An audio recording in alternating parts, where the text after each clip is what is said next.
Salutations. Making sure the thingy's starting. Here we go.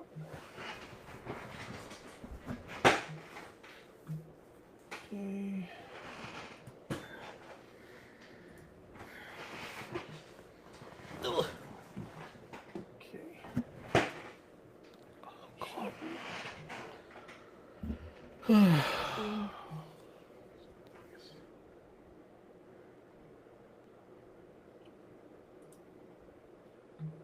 Okay.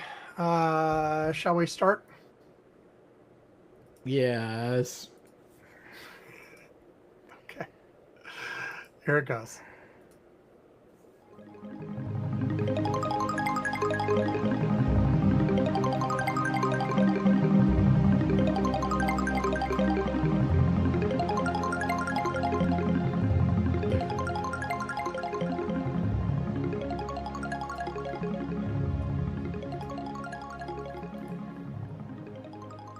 Welcome to Curmudgeon's Corner for Saturday, August 9th, 2025. It is just seconds after 2 UTC as we're starting to record. I am Sam Minter. Yvonne Bow is here. Hello, Yvonne. Hi. You sound so enthused today.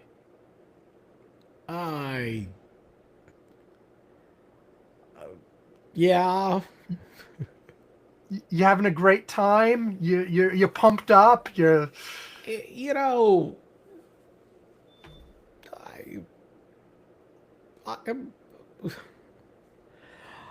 a little bit at a loss for words to describe how I feel. Not sure exactly why I even feel like this at this moment. It's not, well, no. A lot of things have happened. But I don't know. It's just, there just is, life we things, constantly have things, this, everything. It's just, but we've have this, I think here is the main thing. Yes. That we have, our days sometimes can get very lengthy with a lot of things going on and so forth and so on, and they get kind of tiring. I mean, last Friday I felt exhausted like by noon. I also one thing that's not helping is that I strained I have an abdominal strain. It's a muscular strain. Okay. Not okay, which at first I thought that maybe could have been diverticulitis where the pain was. I wasn't sure. Or I thought it was something before, intestinal. Right. Wow. But I thought up for a bit, but then I realized this pain is not the same. This is not intestinal. I'm noticing that the pain is in the same location, but it's only happening when I'm like standing up. And standing up in a way that I'm using my abdominal muscle, like when I'm in bed. Okay? That was like the worst. And so I noticed that if I stood up very gently, it wasn't happening. I went to the doctor. My doctor was a little bit out of sorts. I realized but he did, check me and he said, look, this doesn't feel like diverticulitis, but I'm going to send you to get a CT scan anyway. Thing is, my CT scan wound up getting canceled because the doctor hadn't sent the notes. They didn't get the approval, blah, blah, blah. But he was doing that as a precaution because it felt like it was muscular. We felt, it looked like I did it where I felt like I had a little twinge there in my lower abdomen. And then on Saturday, the workout that I did at where I go to, Orange Theory Fitness, involved quite a lot of sit-ups. A lot of sit-ups. Which aggravated whatever issue you had. Yes. So doing quite a lot of sit-ups. And but the problem is I thought it was gastro, my soreness there. So I'm like, whatever. I'll do a ton of sit-ups, right? Wrong. That was bad. Really bad. Not good. Okay? So I've had this underlying, malaise and pain, which has been getting better. I've been resting. That's all I can do. It's all I can do for this. Rest. Not much else to do. And then it's just that we live right now in this era where there is just this constant drumbeat of annoying shit happening in the news every fucking day.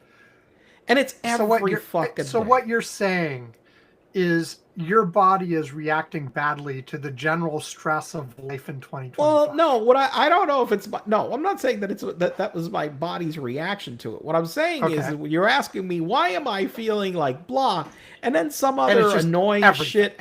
Exactly. You've got this constant drumbeat underneath. I've got my abs I got my damn lower abdominal that's like hurting. And then some annoying shit happened or whatever. And so and then I'm tired because I like, this afternoon I got to like 2:00 and I'm feeling fucking just exhausted already. So it's just, so by the time I'm getting now to like 10:00 Eastern, I'm just feeling, yeah. And then I just saw some guy that had a football game on, and apparently they suspended the football game because some guy apparently got really badly hurt. Like, bad enough that, they stopped the game. Bad enough.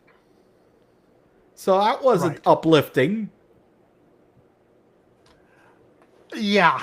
And I mean, look, which part is worse, okay? The ICE raids, the alligator Alcatraz, the stupid president that we've got that's just tariff this, tariff that.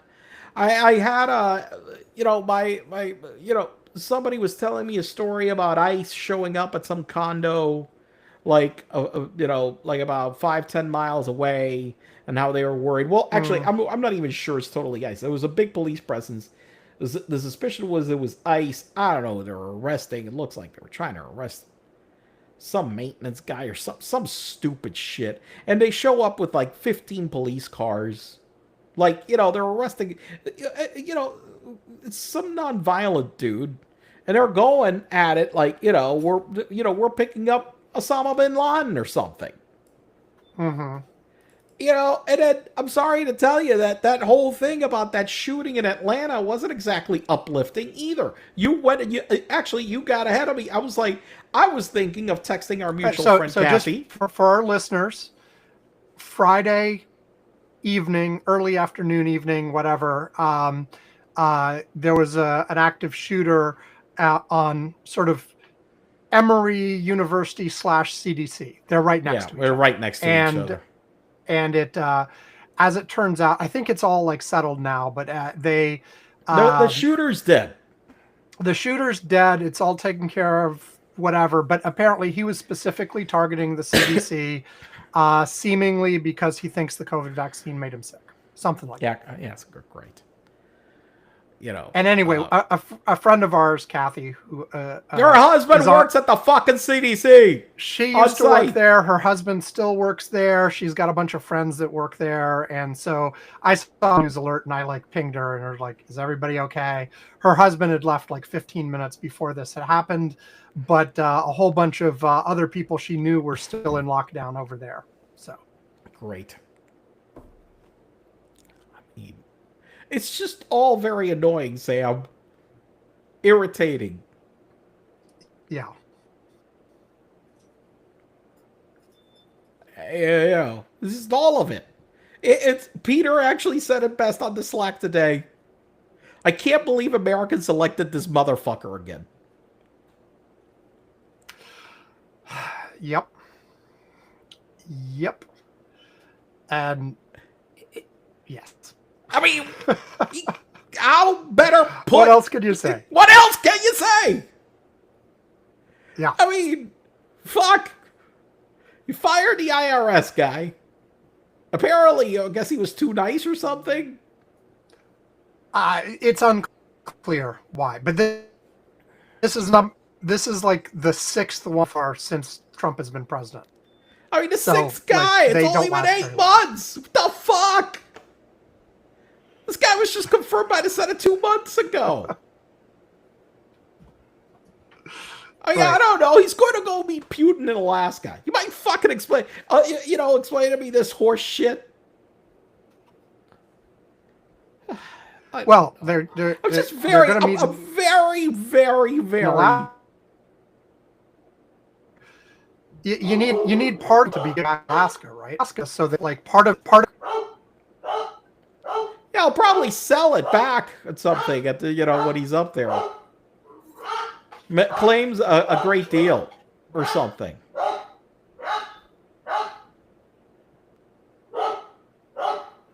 Right. Wait till the dog stops. So, and by the way, look, another thing. I tried to buy a new suit. I failed at buying a new suit. I realize we're having a bad connection. Sam, are you there? And are you there? Or I can't hear you. We seem to be breaking up.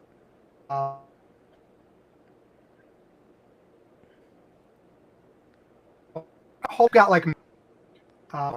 Let me. On. Yvonne, we've.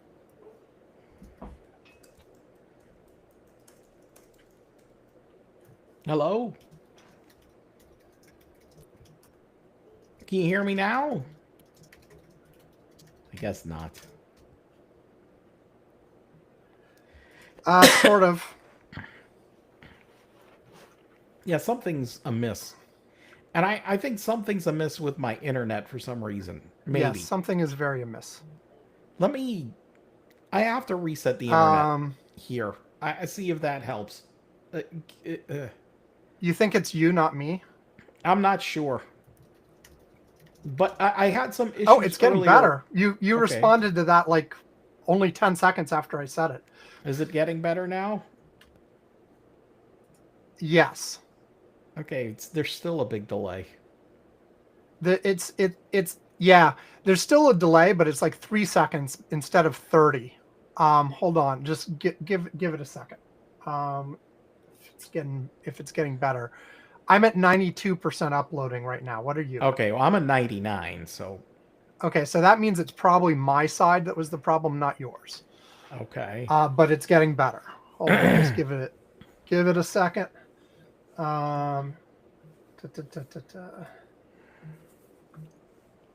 Okay.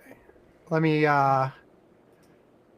me see if my uploading percentage gets back above like 90, 96, 97%. It's at 94 now.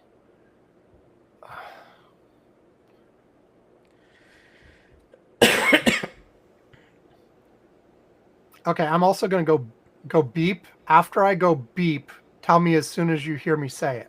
3, 2, 1, beep. Beep. I mean, that's like 3 seconds. No, wait. Go do it again. Okay. 3, 2, 1, beep. Beep. Okay, we're good. We're pretty good now. We're only like 2 seconds behind, and I'm at 97%. Okay. So let's just continue. Okay, so one thing that utterly frustrated me also the last week was trying to shop for a suit.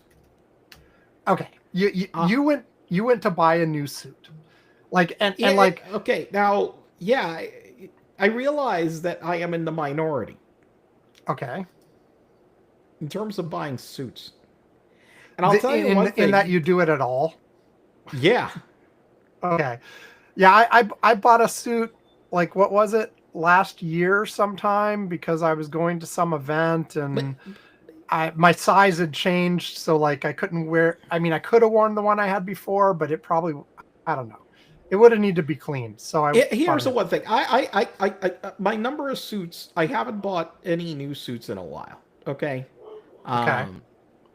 And my number of suits has dwindled. There were some older suits that I got rid of because I didn't fit in very well. The one thing about it is that, and the problem was that I bought suits a lot that were tailored, and so usually if it was I gained weight, like my waist, they could be adjustable. The problem isn't that. The problem is that because I've started lifting weights about 10 years ago. The size of the jacket right now that I need is bigger. Okay? There is, and there is no, there wasn't any fixing that. Okay? It was significantly because of bigger. your massive muscles you now have. Because I have more muscles than I used to have. Yes. Okay? There is no way of me fitting in the old jacket. There's just, it just won't happen. So, you could do that Incredible Hulk thing. Where you put on the jacket and then you go and it like rips. that would have been great. So I had to get rid of some suits that I just could not fit in because of that. And then I had one of my favorite suits, which is a Hickey Freeman suit, which are American-made suits.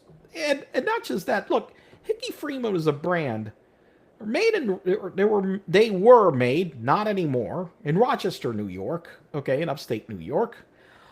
Presidents wore them regularly. Barack Obama, his wardrobe of suits consisted mostly of Hickey Freeman's, okay? So this is a suit that was a brand that was recognized as the gold standard of a suit that was made in America, okay? And they were expensive, okay? All right? They're a Hickey Freeman suit was over $2,000, okay? A pop, okay? You got a custom-made one, it could be $3,000, $4,000. But it was, the one thing is that a Hickey Freeman was the American suit, the best one that you could really get, okay? Unfortunately, that suit, the pants I had damaged by sitting in a couple of places that wind up ripping the pants. I had repaired the pants a couple of times, but they got to a point that there was just no more. They couldn't be repaired. My tailor looked at it and said, "It's done. It's over." And so that suit died. And I'm like, damn it. The store where I've bought suits in the last 15, 17 years, I'd say, has been Nordstrom. Okay? So I go to see, okay, you know what? I really liked, I had that one. I have another Hickey Freeman sport coat, which is really nice. Her stuff is really nice. I go try to find a Hickey Freeman. Well, Nordstrom's not carrying Hickey Freeman anymore. And I'm like, well, why the hell happened? And then I go and I find that the only place that has Hickey Freeman is Dillard's. Look, Dillard's is not high-end clothes. Okay? And I noticed that the prices on the suits are about a third of what they used to be. And I'm like, what the fuck is going on? Well, whoever owned Hickey Freeman, by the way, that had been in business, making those suits up there in Rochester for over 100, I don't know how many years. Got sold to some company that decided to offshore the making of the Hickey Freeman suits to China. And now they're sold exclusively at Dillard's for, $600-700.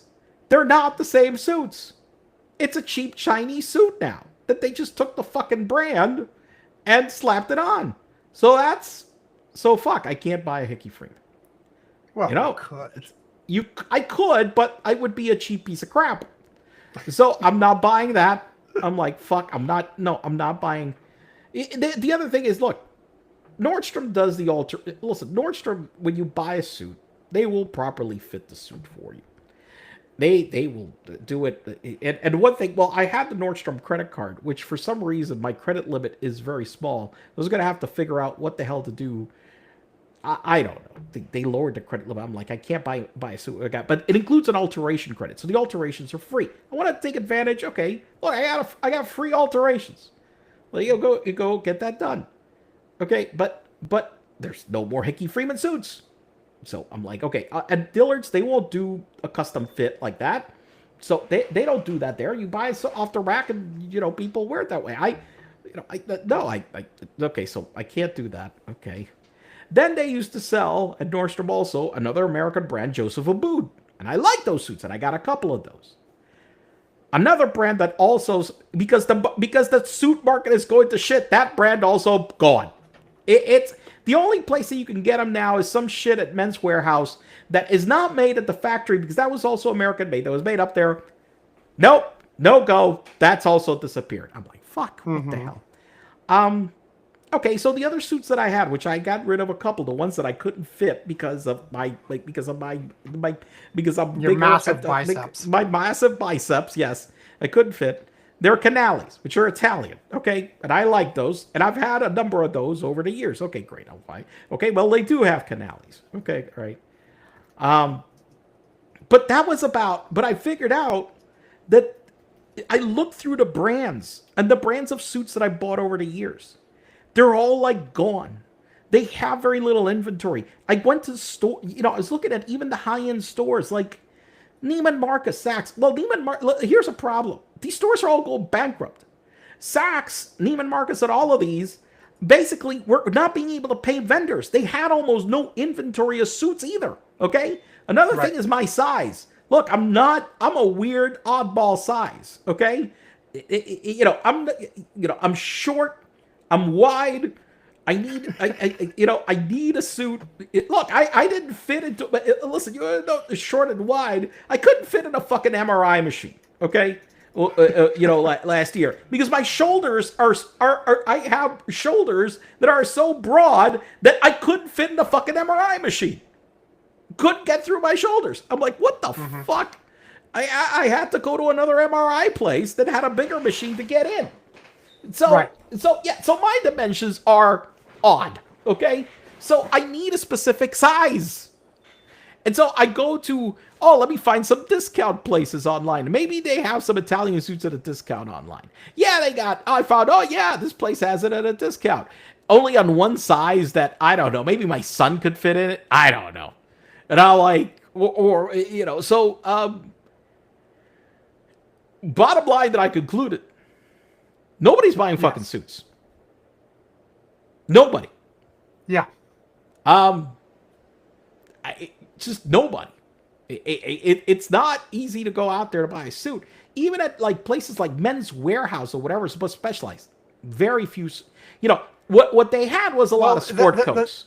A lot of sport coats. Yeah. The number of situations where it is expected that you wear a suit has reduced dramatically over the last few decades. I mean, it's just like it's now. I mean, there are a few businesses, industries where it's still sort of expected, but they are dwindling. I mean, even the politicians aren't always wearing them, right? A lot of politicians now just maybe they're not wearing ties, but many of them are still wearing a suit just without a tie. That's what you see a lot. But you see a lot of that, but you're seeing more casual stuff even there. But you're seeing a lot more casual, yes even there. And so it's starting to be like, weddings and funerals. And not even those all the time. Not even those. Listen, I showed up in a black suit for a funeral lately, and I was, we were in the minority. Yeah. Not the only one, but we were definitely in the minority. Okay? Right. And so, I have this thing. I'm in sales. I'm going to people sometimes, not just asking for hundreds of thousands, millions of dollars. Okay? A number of my customers are in a sports coat jacket, or maybe a suit still. Okay? So you match your customer. I'm not going to a customer, wearing fucking jeans and some dumb, whatever thing. I'm fucking, I want somebody that I want to get like $1 million deal from. I'm, I'll show up in a suit. I mean, that's just, I'm not. I see other people that do it that way. I'm not comfortable with that. I'm just not comfortable with that. And maybe it's just a habit. It's just whatever. But I'm just not comfortable with that. Presumably, it depends at least a little bit on the client, right? Like if you went to a client that was 100% casual and they're like, "Don't show up in a suit," you would. Oh, the thing is that none of my customers are like that. Right. None of my customers are like that. So, it's just none of my customers are like that. But and I will tell you that even some of my customers that tend to be more casual, I do see that they expect that the vendors are not.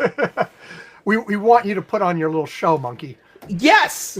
Yes. Dance, monkey, dance. Here we go. Yes. So, but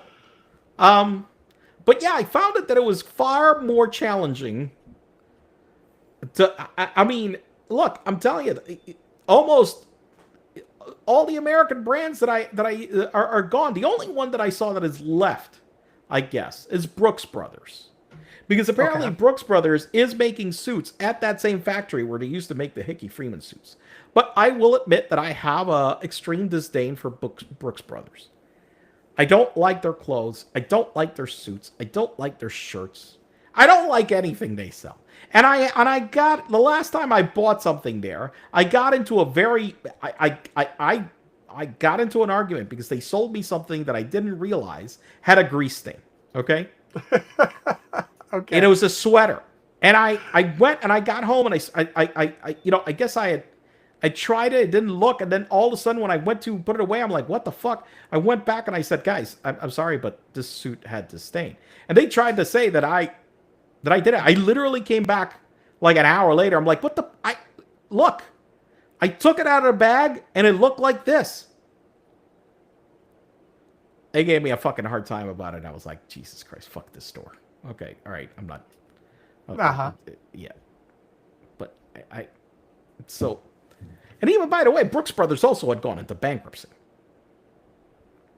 Yes. So the moral of the story is that this is a dying industry and you should not invest in it. That's for sure. Don't invest in the suit industry. That definitely. If there are suit stocks out there, like, I mean, I guess Men's Warehouse is in financial dire straits as well. So I will tell you one curious thing that I saw in the industry where it's doing fine in terms of like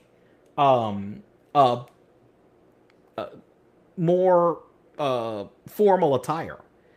The wedding, like tuxedo wedding businesses, those are actually doing pretty good. Because it's one of the few things where at least the wedding party wants to dress up. Exactly. Maybe not the guest, but the wedding party themselves, they still want to dress up. Yes, totally. And so that industry seems to be doing pretty well, okay, from what I can tell. Mm-hmm. Those guys, but all the other stuff they're doing like shit. Okay. I mean, so okay. I don't know. My turn. Yeah. So I should have said this at the very beginning, but I didn't. We are, of course, doing our But First, where we talk about non-newsy stuff. Then we'll take a break and we'll do news stuff. Although the first thing Yvonne started talking about was adjacent to the news. It was, everything going on. But so, as usual, I'm going to do a couple of movies. We are now in November of last year, by the way. So, hey, look, we're not. Listen, November last year means we're not like 10 years off. That's right. I'm still behind, but this is why I'm doing two. I mean, this is not that bad. I mean, I still remember Sam had these to-do lists that he used to have when we were in college. And when he kept every week reorganizing shit, and there must have been shit on that the to-do list that was on there for years and years. Oh, and still not done. You talk about as if it was past tense. I still have lists like that. Wait, you still have the to-do? I mean, I remember this one. I used to print up and had organized and it had time stamps and shit. The form has changed. I no longer have like a single document with the to-do list that gets printed out on a regular basis, blah, blah, blah. But I've actually got multiple mechanisms whereby I use random number generators to determine which project I'm going to work on at a particular time. So of course, this is how to prioritize stuff. Hey, do I turn off the bomb or do I change the oil? I'm like, don't do the oil. The bomb, whatever. So it's fine. So I have things where I have multiple layers and random numbers that get you one category and then you go into another. I did have a system a few years back where I had a Google spreadsheet that automatically adjusted the priority based on how long it had been since I'd last done the thing. And that was, that was like, what you kept doing. That's right. But that one ended up getting here's what happens with all of my to-do lists. No matter what, I always have more to do than I have time to do. So So eventually what happens is that there's something that I feel like I really should be spending more time on that isn't coming up enough in the existing system. So I layer on top of it another system that gives more precedence to that thing, but still all the old things are there. So like right now, for instance, the first thing I do is roll a 1 to 6 number. And if it's a 1, then I fall back to the older mechanism I had before and roll from that. Oh God. Okay. And like the other items, and I am simplifying slightly actually. The other items 2 through 6, only 2 of them are actually single items. The others, like if I roll a 4, for instance, there's actually something like 25 different tasks within the 4. So if I roll the 4, then I roll a 1 through 25 and determine which of those I do.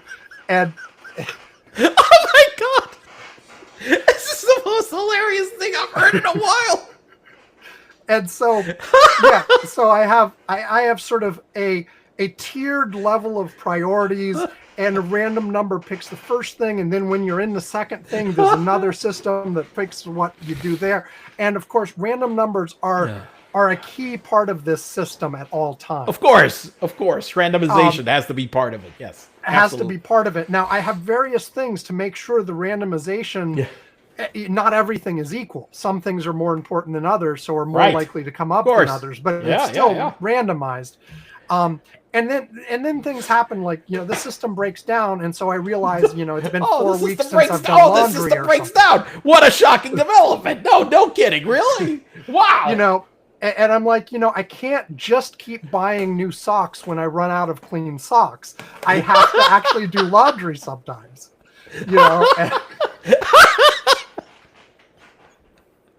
Yes, I can see all that randomization. Oh, just buy underwear. Oh, buy underwear. Oh, buy underwear. Oh, shit, I need socks. What am I doing? Exactly. So, anyway, I could spend a half an hour on the details of this, but I think this has probably been enough. No, it's been enough. We need to make sure we catch up on some of these movies. Okay. 2 movies from this time. First was I watched a whole lot in November of last year because holiday, Thanksgiving, right? Like there was time. Yes. So this was November 17th, but then like I'm looking ahead. Today I'm going to do one from November 17th and one from November 21st. But there were actually 2 movies on the 21st and one on the 23rd and one on the 24th and one on the 30th. Because it was that kind of time. There's lots of TV watching at the end of November because there's holidays and there's home time and, sports, right. You watched all the football games, of course. What? The football games. Football. I have no idea what you're talking about. Okay. Anyway, the November 17th movie was from the year 2015. The second movie in the Divergent series called Insurgent. Oh God, this stupid Divergent series. The whole Divergent series kind of like just pissed me off. Did you watch? First of all, no. I think I watched parts of the first one. I know Shailene Woodley is in it. I know that. Yes. It's been a while, about 10 years. First of all, the name pisses me off. Divergent. Yeah, I don't know what the hell it is that a movie called Divergent sounds to me like it's stupid. I don't know why. I don't know why. It just, to me, it's like some guy was trying to make the movie different. Oh, well, call it Divergent. Well, it was based on a book that was called Divergent. I know. And there's 3 movies, if I remember correctly. There's 3 movies. I think there's 4 books. My wife was actually, you know what? 5 books now, actually. All right. I have not watched. This is another one that I have not watched in its entirety. This was a time also with linear TV when this happened. My wife happened to be watching it. I watched a part of it.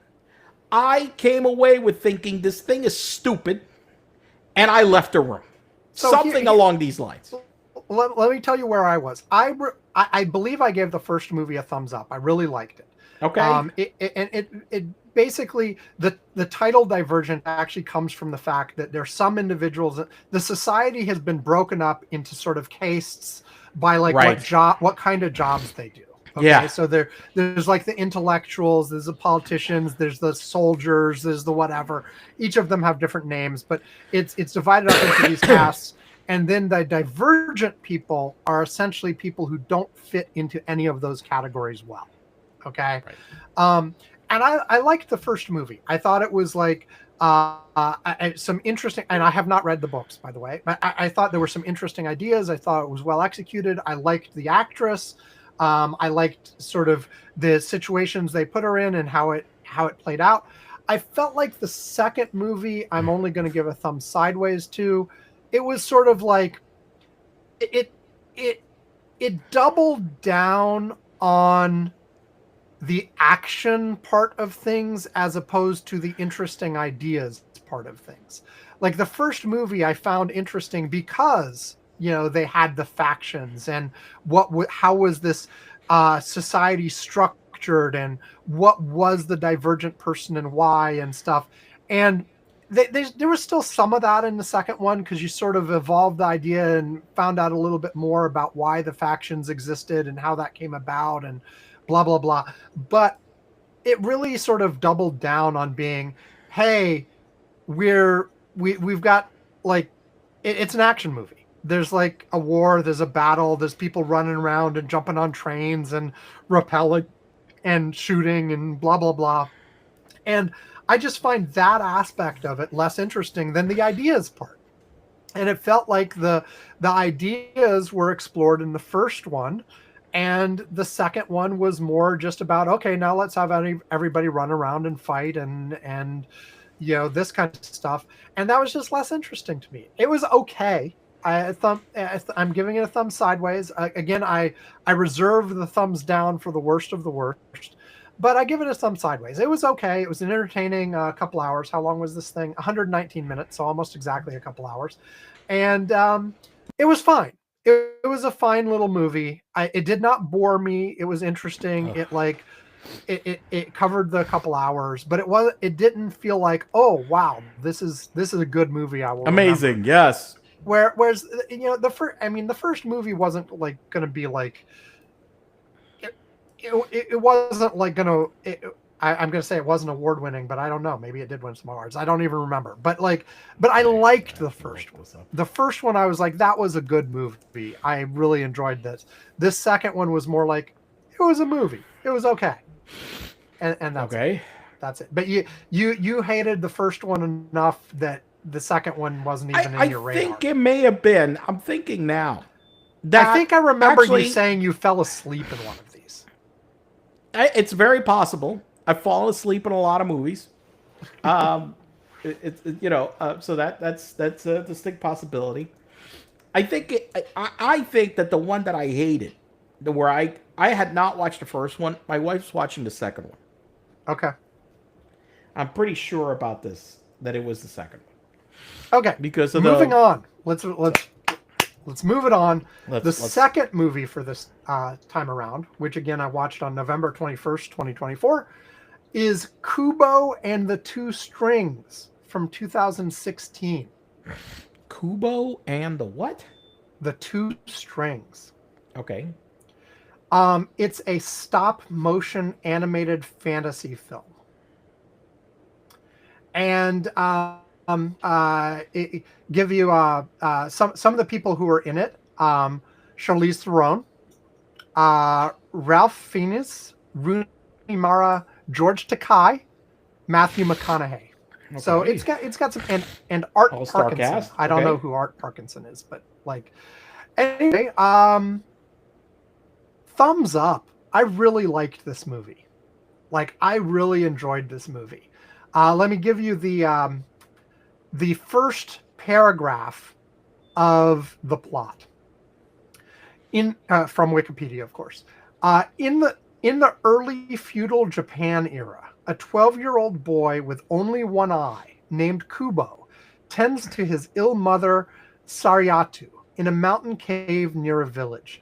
He earns their living by manipulating origami with music from his magical shamisen, a Japanese stringed instrument, telling the tale of his missing father Hanzo, a samurai warrior.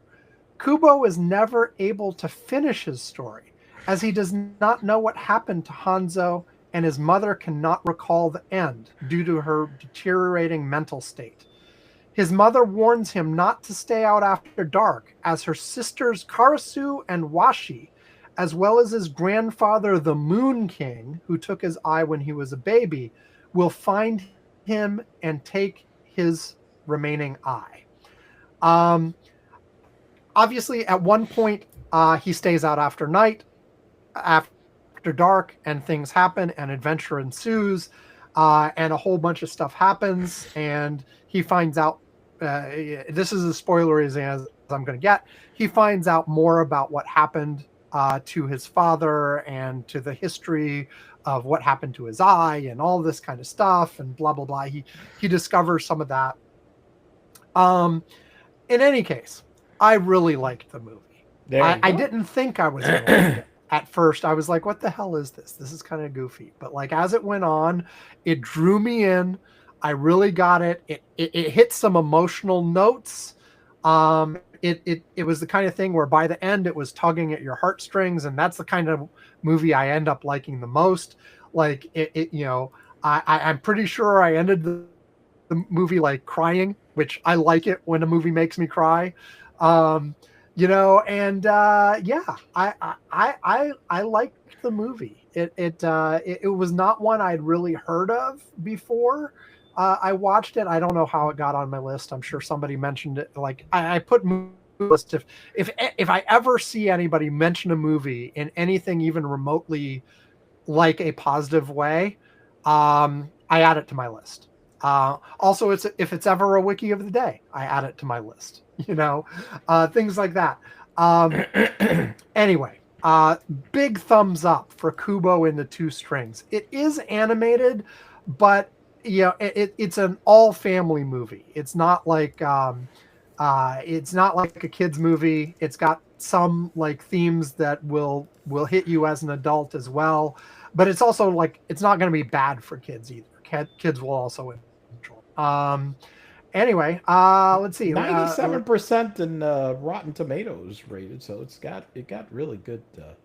There you go. Yeah. So by the way, it was nominated for Best Animated Feature at the Academy Awards, as well as Best Visual Effects, but it lost to Zootopia and The Jungle Book. Oh well. But I have not seen either Zootopia or the more recent book. I think I once upon a time saw the original from like whatever it was, the 60s or 70s, whatever that was. But yeah, big thumbs up. So look, I went back. Yes, I went back and checked on Divergent. I still remember the one thing that these were like multiple movies here. So I think I started getting annoyed because the first one is Divergent. The second one was Divergent series Insurgent. Yeah. It sounds like something that a car, that actually annoys me too. That it's not like just Insurgent. It's the Divergent series Insurgent. And it sounds like a made up name that a car company would give a car, like Acura with the Integra. Okay, this is what this sounds like. Then the third one was Divergent series Allegiant. Yes. Okay, sounds like Allegis. They made up a name that was a corporate name for some travel company, whatever. I don't. By the way, they went. According to this, they kept going really downhill. The third one was very poorly received. It was so badly received that there was supposed to be. It was supposed to be a two-parter. I have seen the third one at this point too, but I will save it till when we get to it in order. But I will agree, this is one of those trilogies where each one is worse than the one before. Yes, it was really bad.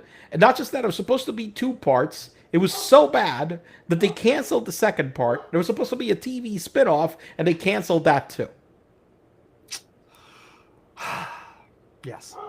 But Kubo and the other thing, as a matter of fact, honestly, I don't even remember this happened. So, but yeah, like I said, I hadn't really heard of it. I mean, it somehow got on my list, but like, yeah. And you liked it, and I saw the reviews, and it's a very big thumbs up as well from other people who've watched it. It is worth looking up. I'm sure it's on one of the streaming services, or you can buy it on Apple or something. But it's worth it. It's a good movie. I enjoyed it. If you like that sort of, kid goes on an adventure, there's family dynamics, and it pulls on your heartstrings kind of movie, then you'll like this. Okay, with that, let's knock this sucker out. Let's take a break, and then we'll come back and talk about the news. Back after this.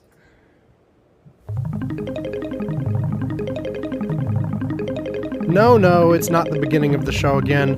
We're just taking a little time to credit the artist responsible for the music we use at the beginning and end of the show. What you are listening to right now is The O of Pleasure by Ray Lynch.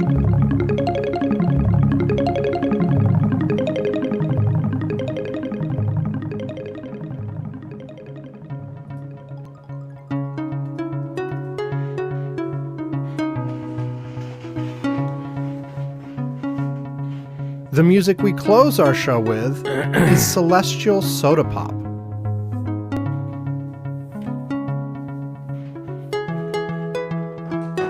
Both of these songs are from Deep Breakfast. Now platinum, Deep Breakfast was the first independently released album ever to be certified gold by the RIAA. Ray Lynch's other albums are The Sky of Mind,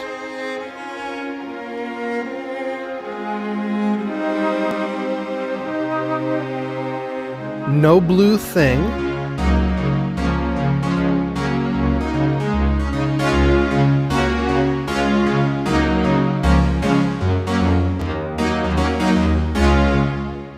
Nothing Above My Shoulders But the Evening,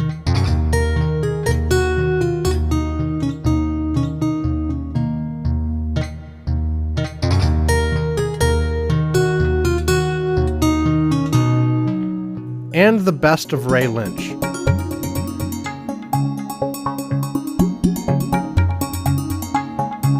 You can check out Ray Lynch or buy his music at raylynch.com, iTunes, Amazon, or anywhere you usually find music.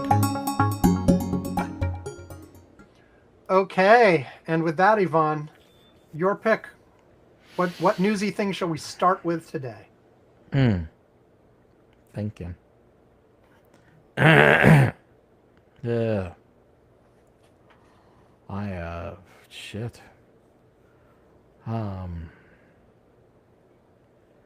Tough choice. Nothing exciting you? I hate all of it.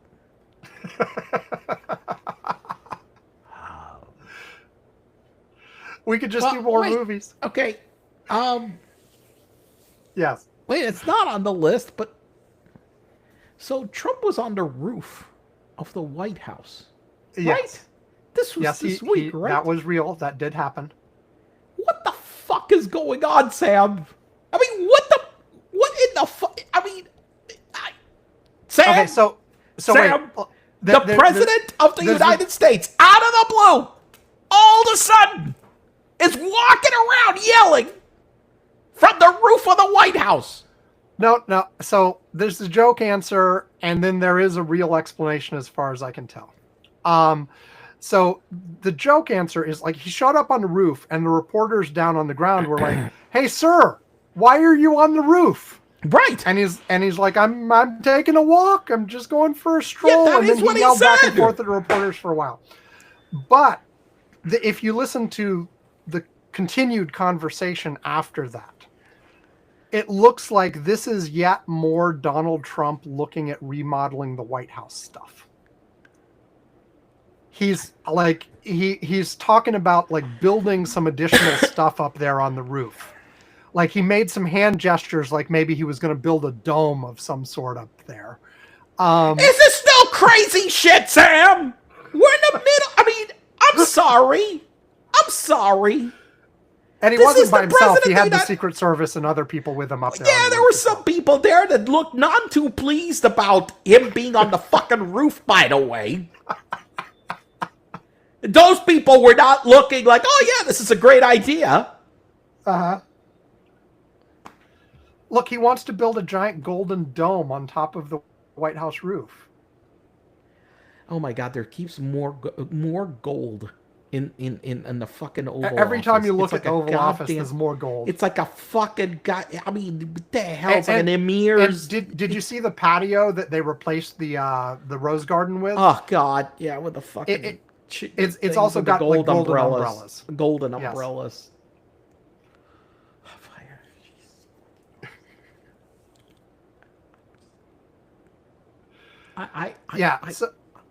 So yes, he was wandering around on the roof, but he had a purpose, sort of. Although it's unclear for real what he was like. There's no real information about. Oh yeah, he's considering building X or whatever. It was just like him sort of bullshitting while he was talking up there, and like who knows what was serious and what was a joke and what wasn't and whatever. But I mean, of course, he keeps saying that he's paying for with donors to this fucking golden fucking ballroom. Well, but now let me understand. To build this ballroom, they basically have to demolish a huge portion of the existing White House to replace it with this thing, right? That's not what I understood. I understood that. Are they squeezing it in between the existing They're parts? squeezing it in, yeah. They're squeezing it in. Where that long hallway is that goes off to the east wing or whatever. Yes, something like that is my understanding. Yeah, they're just gonna squeeze it in. I thought they were gonna actually like gut the existing building. Nah, but my whole point about this is the shit that is just in his head. And then he was there the other day with a whole bunch of charts about the economy. About the economy, and I don't know, with a whole bunch of, but he didn't even, he started showing these charts. He doesn't even know what the fuck they say, and he's just saying, look at these numbers. They're great numbers, wonderful numbers. You don't even know what the fuck's on the charts. Yeah, the line went up. Right.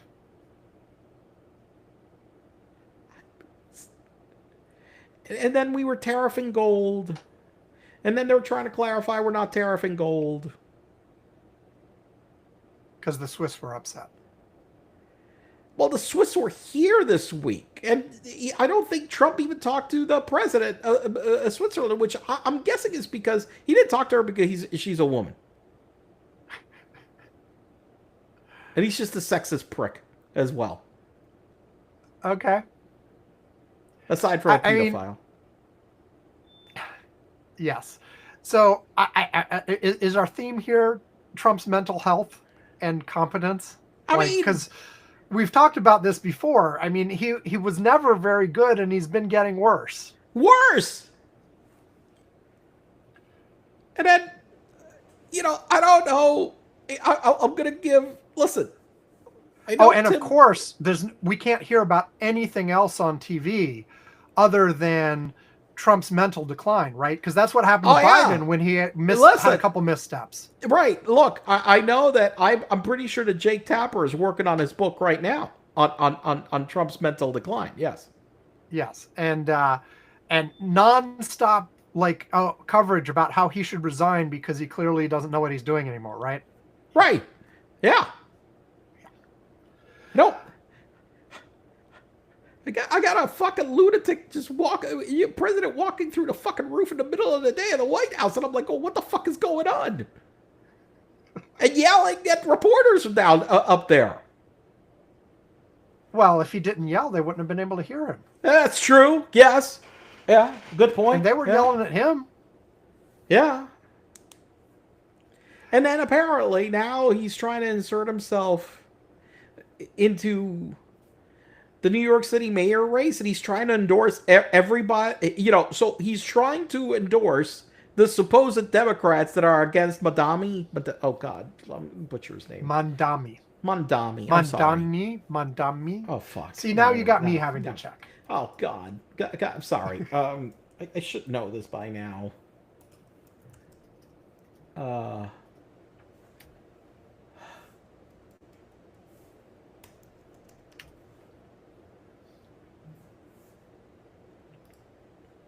you find it? I'm working on it. Mamdani. Sorry. Mamdani. Fuck. Jesus. There he is. Zoran Mamdani. Yeah. Okay. Yes. Continue. He's scheming with Cuomo for the New York mayor's there were reports they had a call. Cuomo denies it was about the race at all, but he didn't actually deny there was a call.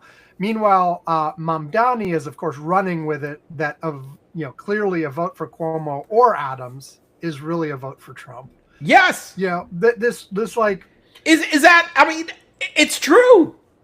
I mean, Eric Adams cut a deal with him. Yes.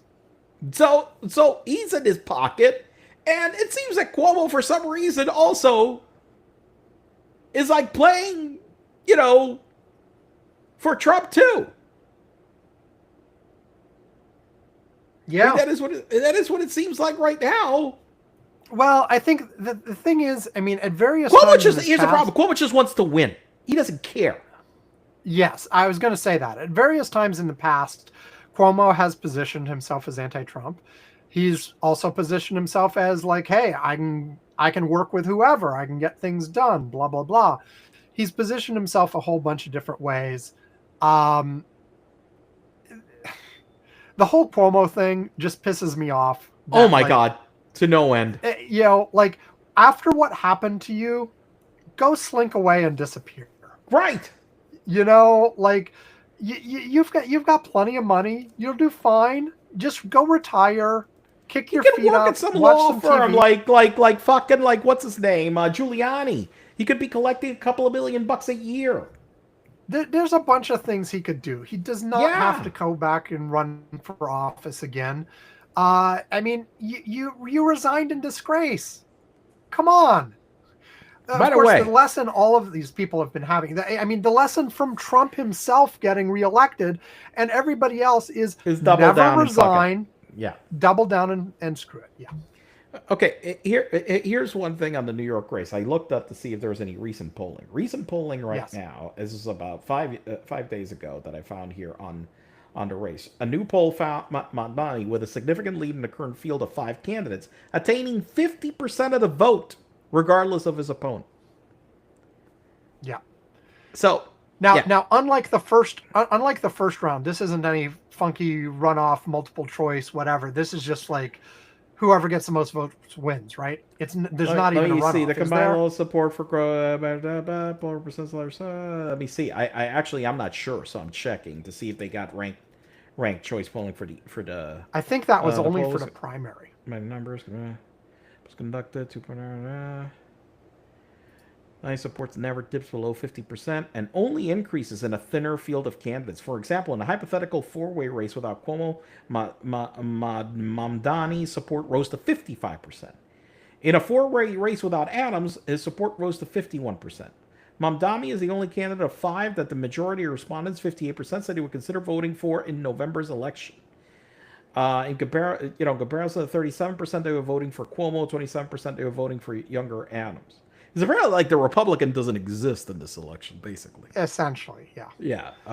Republicans have been mayor in New York many times before. You mentioned Giuliani. You mentioned, and Bloomberg was a Republican before he was a Democrat. And, but, it takes a certain situation for that to occur. Yeah, and it's not happening right now. But it's looking like it doesn't matter who he's trying to, support. Mamdani's got enough support that it's looking like he's going to win. I have answered my question. In New York City, primary elections are conducted with ranked choice voting, while first past the post is used for general elections. So that means Whoever has the plurality. They don't even have to get 50%. Oh, beautiful. Whoever has the most. So he's got the edge. Yeah, he's got a total edge. So okay. So yeah. So it's looking like he's he's looking like he's definitely way ahead. So. And by the way, there's still all sorts of leadership Democrats hedging their bets on this guy. By the way, they're idiots. Okay. I just went and I went to this. I searched on this, and I got ads. CBP is hiring officers now. Serve your country while earning a competitive salary and benefits with a CBP. Apply today. So there's a career option for you, Sam. Border Patrol. Yeah. You could go and they could partner you up with Dean Cain. You guys are the dream team. For those who didn't see Dean Cain, who's one of the actors who played Superman in a TV series a while back, who basically hasn't had an active acting career lately, and came out as a rabid MAGA conservative type, has said he's joining ICE. He must be doing really well since he's joining ICE. Well, and ICE apparently said too he'll be there sort of in a symbolic fashion. Yeah. But it's not like he's actually going to be out on the street doing stuff. I mean, so he's lying really, because I figured he just signed up to be a fucking officer, but well, the hell, all these guys lie about everything. Well, this seems like a natural segue into the South Park episode on ICE.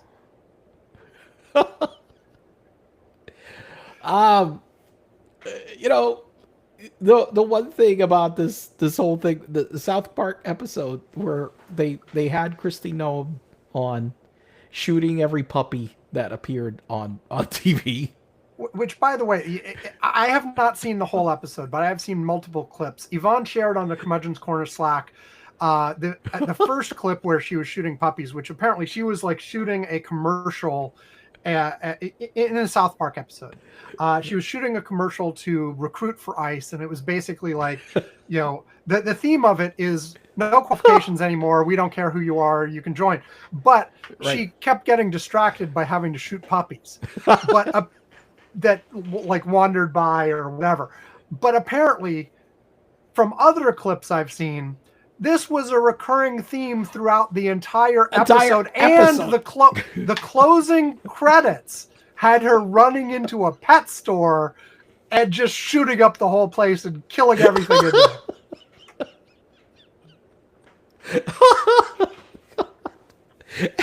and the thing is that, while she's doing this... by the way, apparently she's pissed about this. Yeah, well, I was going to get to that. And while she's, motivating all these people with all this Nazi sloganeering and shit, whatnot, and shooting puppies in front of them, the one thing is that her makeup starts falling apart, okay? Right. And then an entire coterie of aides come in to try to fix her.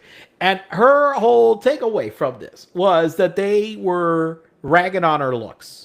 That's what she took away from this. And I'm just like, wait a second. Not that you're shooting the puppies, not that you're being basically a Nazi on TV.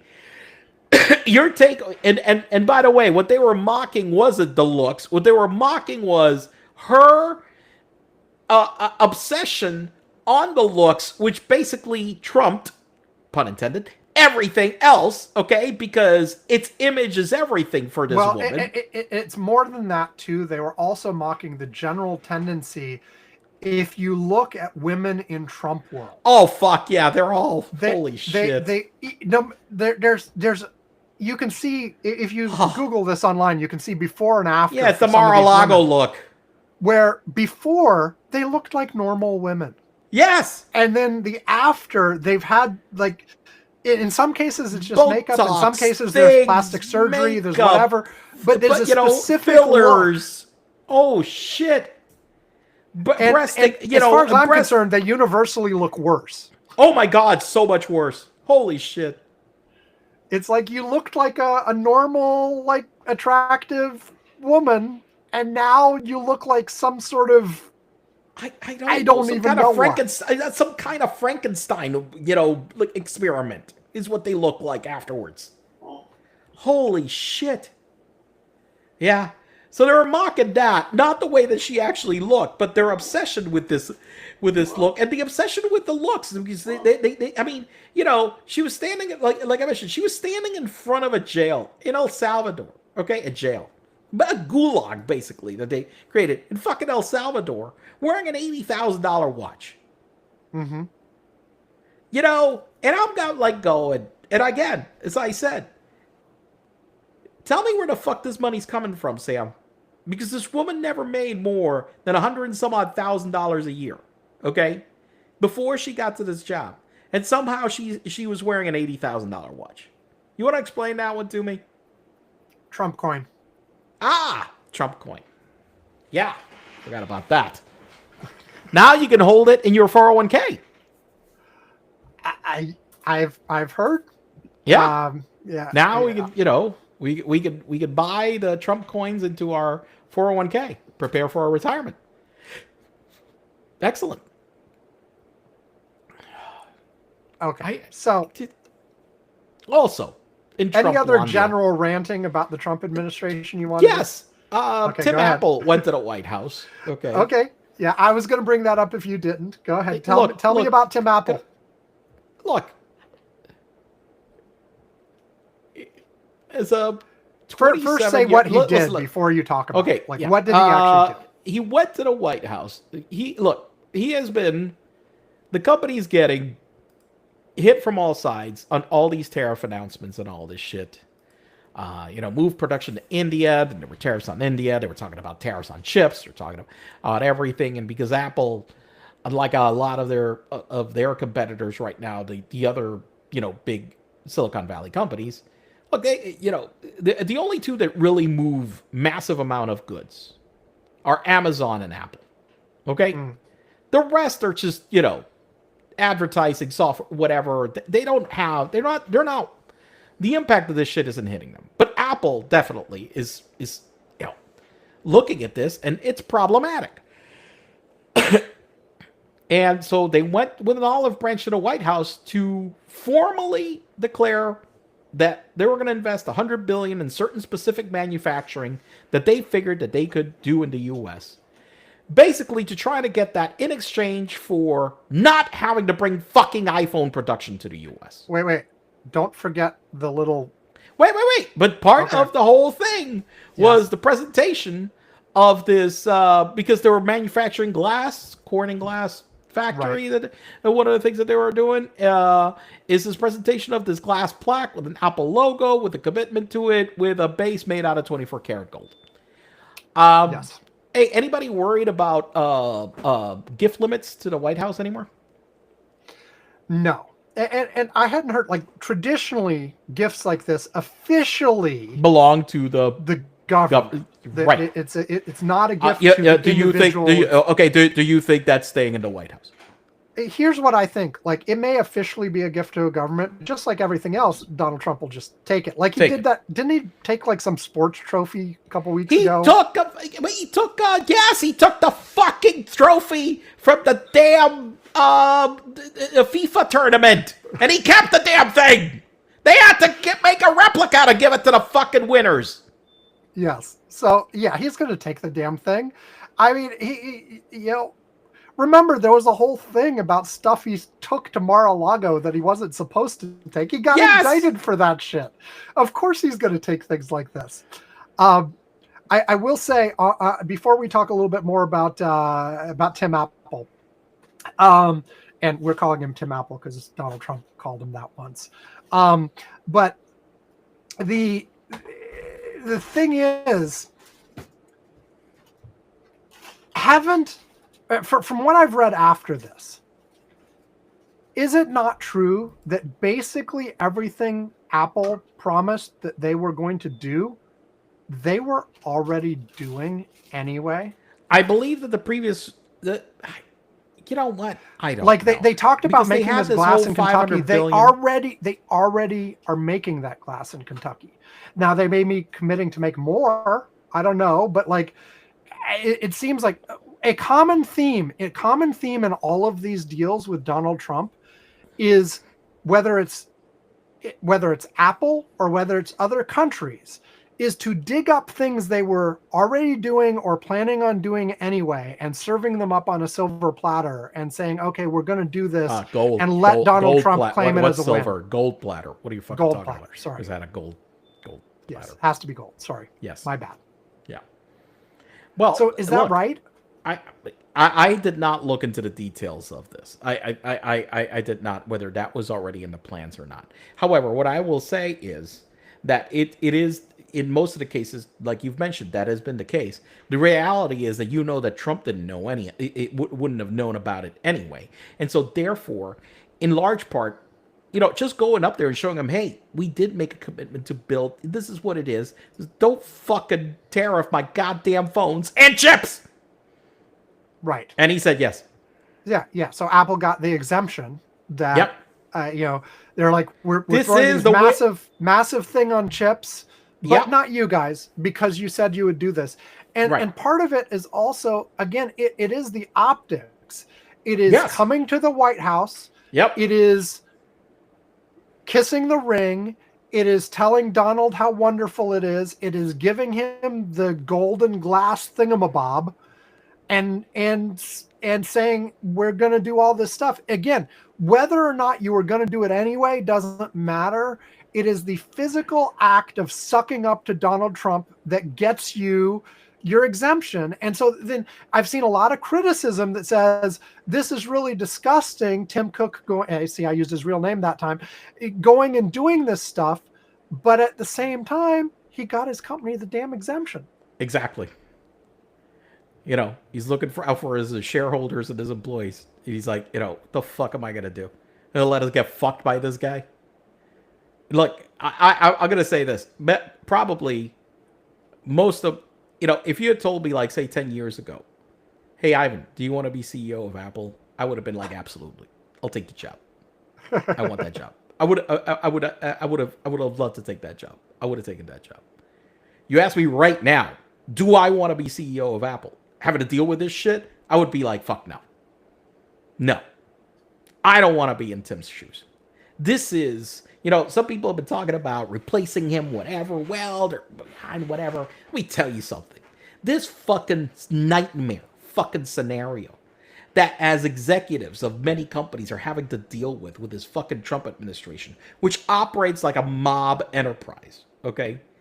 You're getting shaken down by Donald Trump every time you go over there, is a fucking nightmare for anybody who has been a CEO of a public company during their lives. It's the worst fucking environment to fucking have to operate.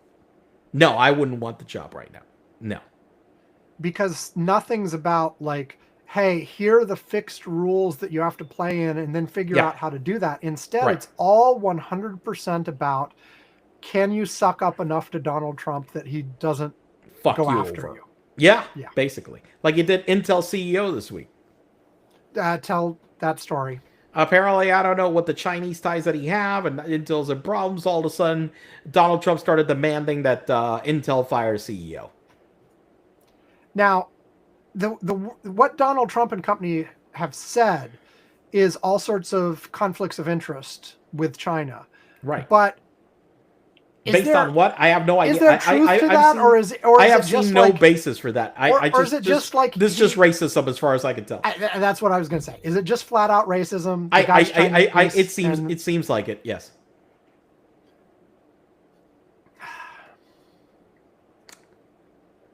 Is he going to go after every CEO that's not white? I don't know.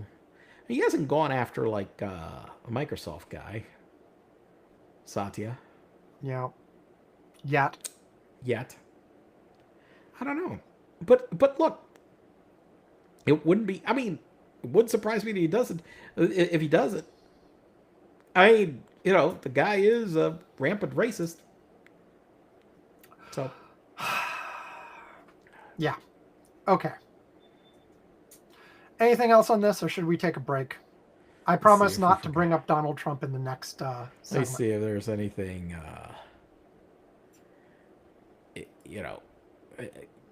Nah, there's nothing. There's nothing else. I had left an item from no, from previously talking about reshoring, and now it's not going to happen anytime soon. And really, this whole thing with Apple, the whole thing was affirming. It was precisely affirming that.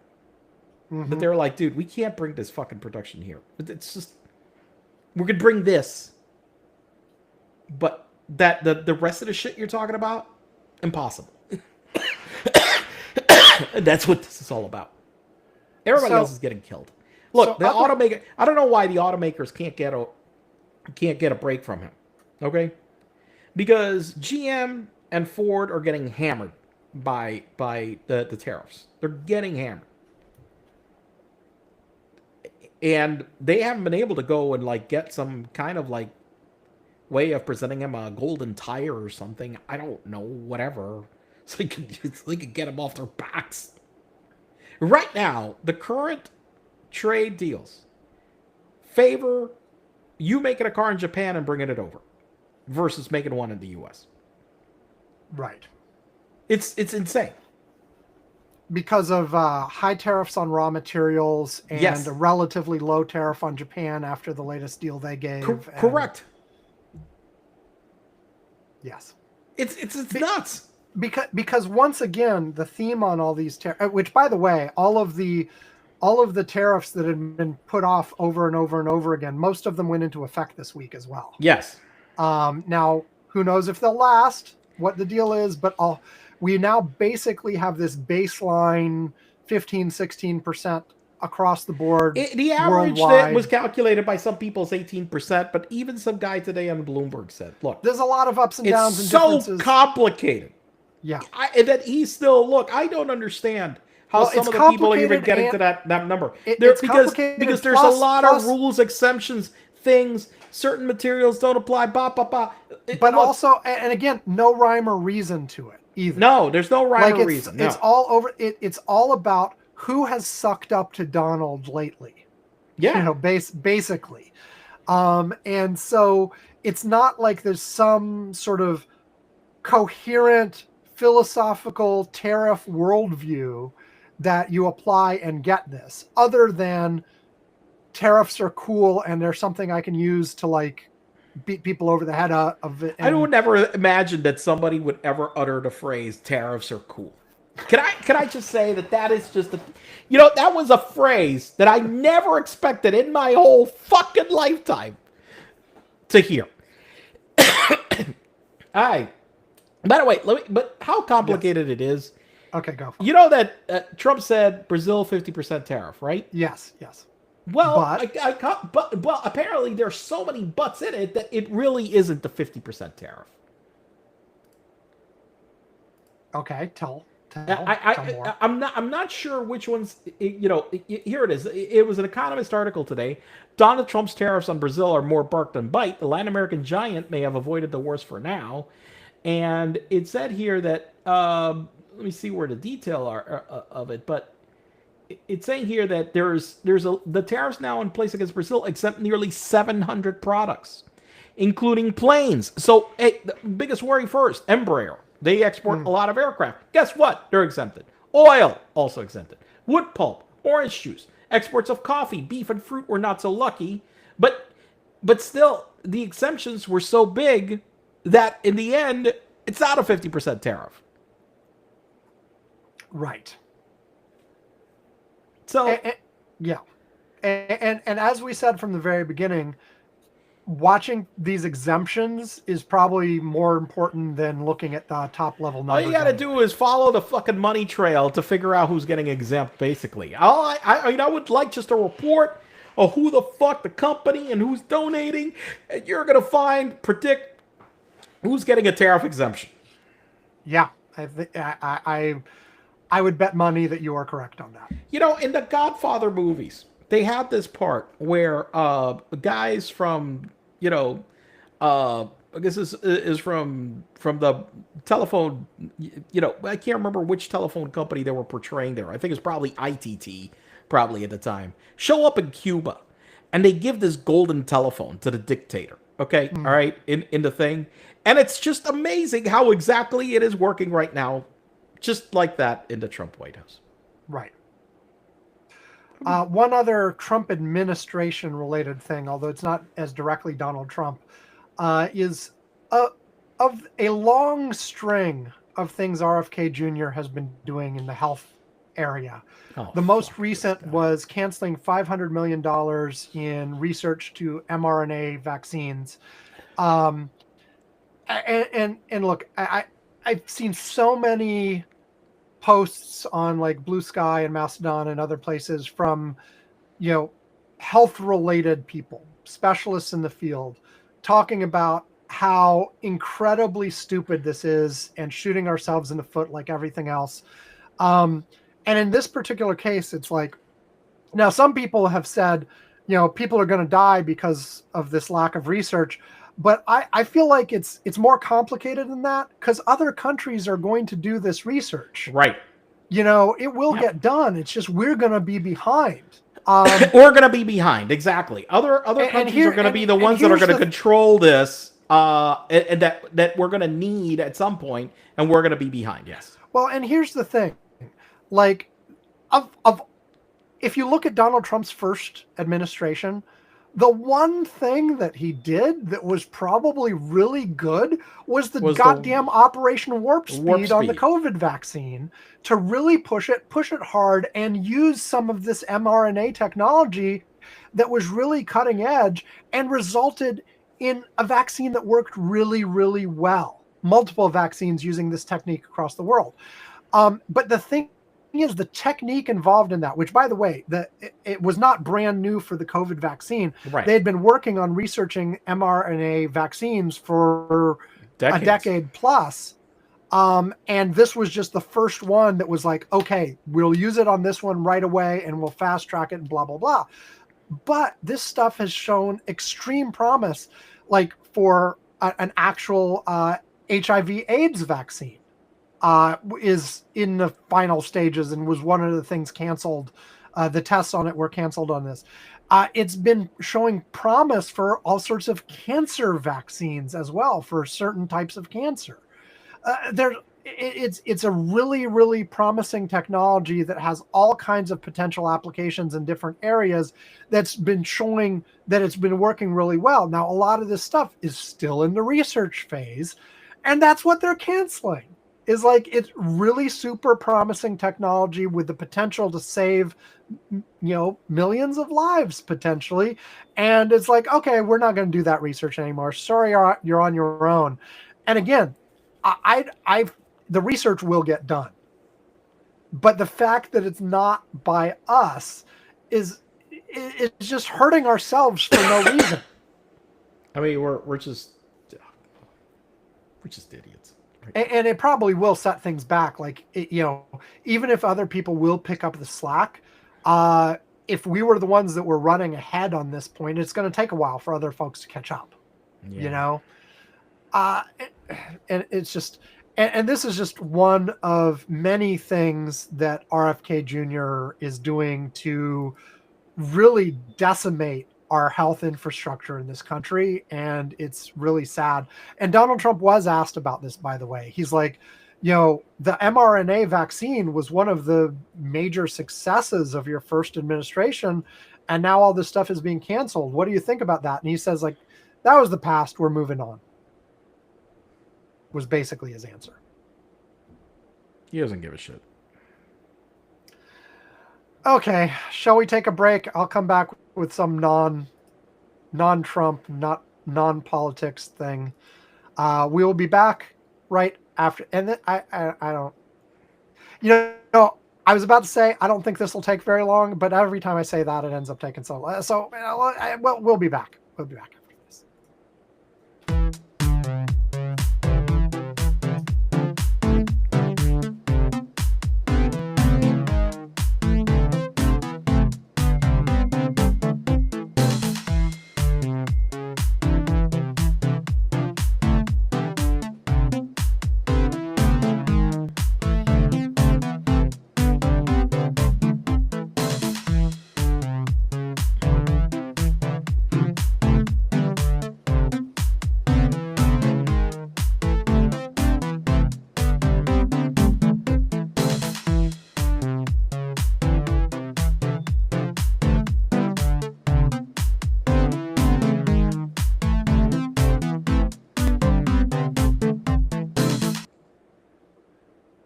Okay, here we are. Okay, so the topic I have in mind for the rest is just we had more AI stuff this week. And the big headline news was OpenAI released GPT-5, which is their latest version for ChatGPT. Has a number of improvements. They had hyped this as like major game changing new thing. The initial reviews in the first couple days have been like, maybe not so much. But then OpenAI also said the rollout hadn't gone smoothly and some things that were turned off that should have been turned on and weren't, like, apparently the thinking mode was not working for a significant portion of the first 24 hours this thing was out.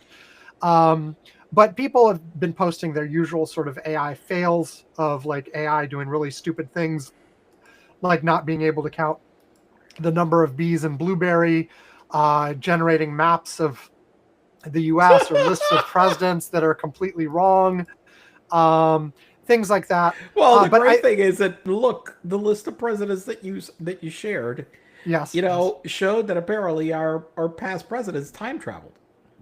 Because they served in backwards time order. Most of them did. Some of them served in frontwards time order, but for hundreds of years. Hundreds of years, yes. Yes, like I believe FDR began his presidency sometime in the 1500s.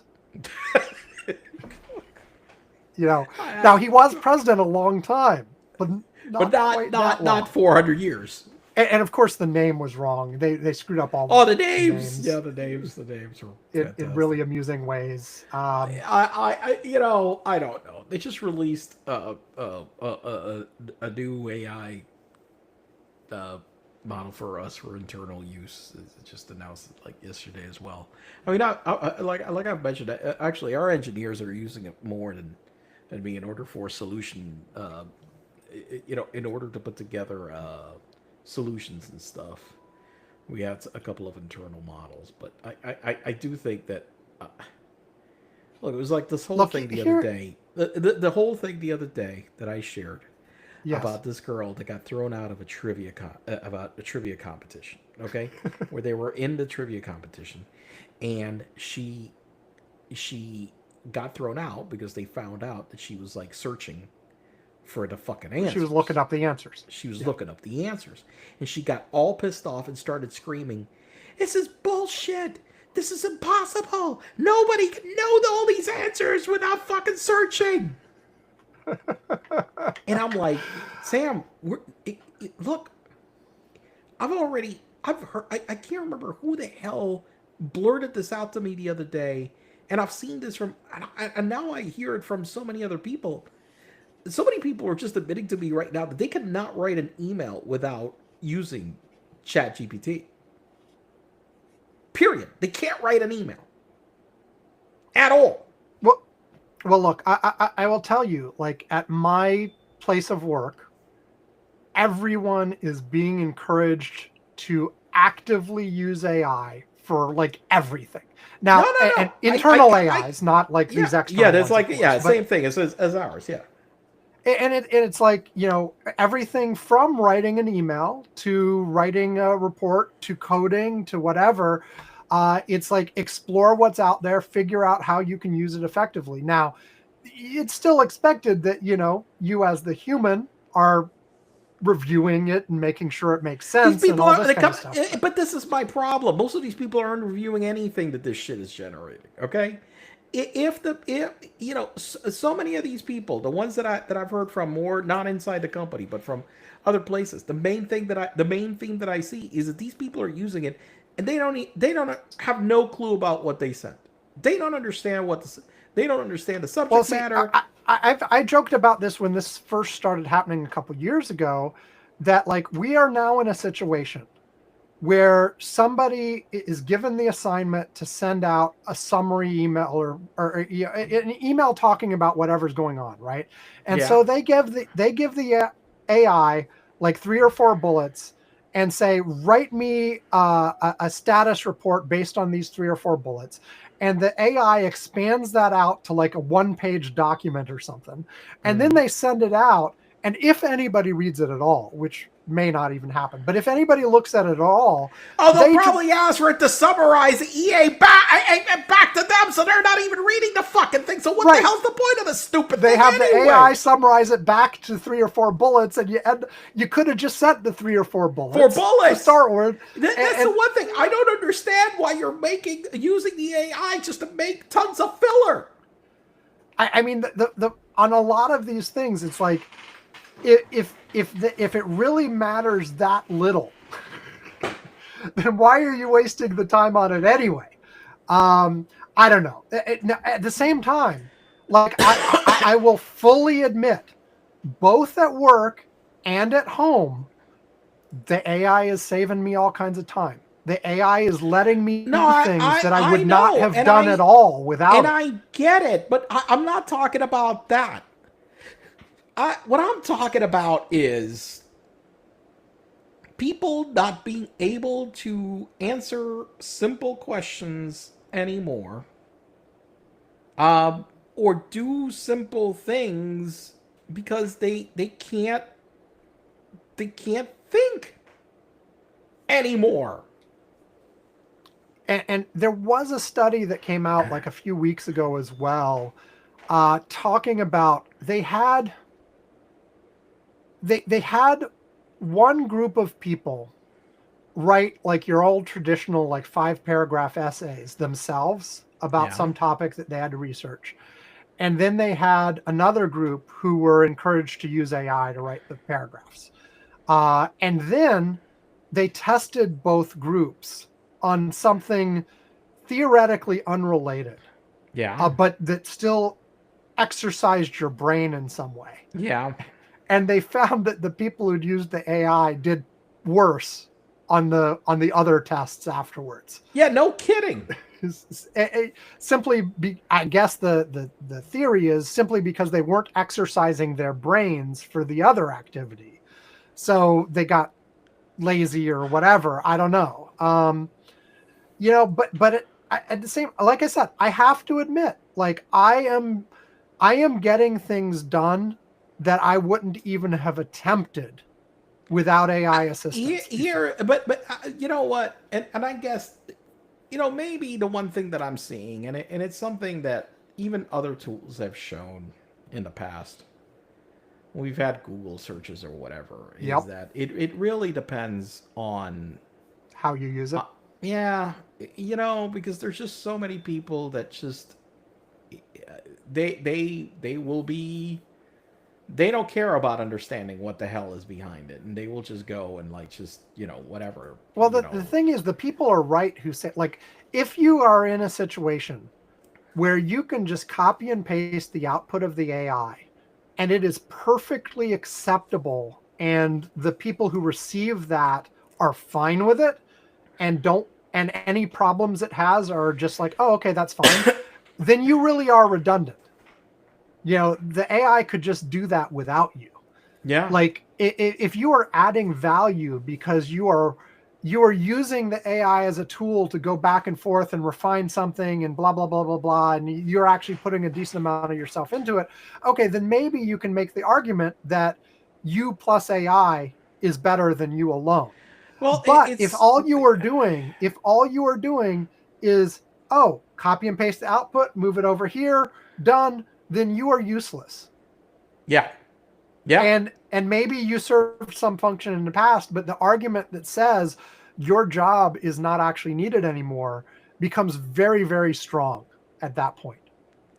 I think that it just really, it's the application.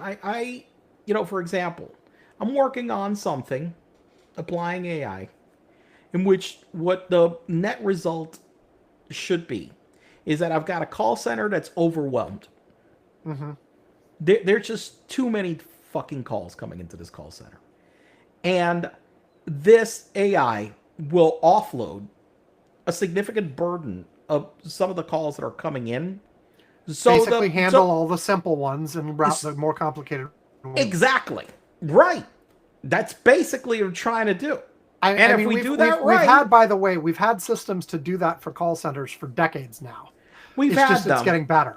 Exactly. You know, so this is to make it even better, okay, in that way that it can do more than what a simple menu prompt system with automated stuff can do. Which people hate, by the way. Which people hate. They're always like, I'm like, always, agent, fuck you, agent. What the hell? Don't you get? I don't want to fuck.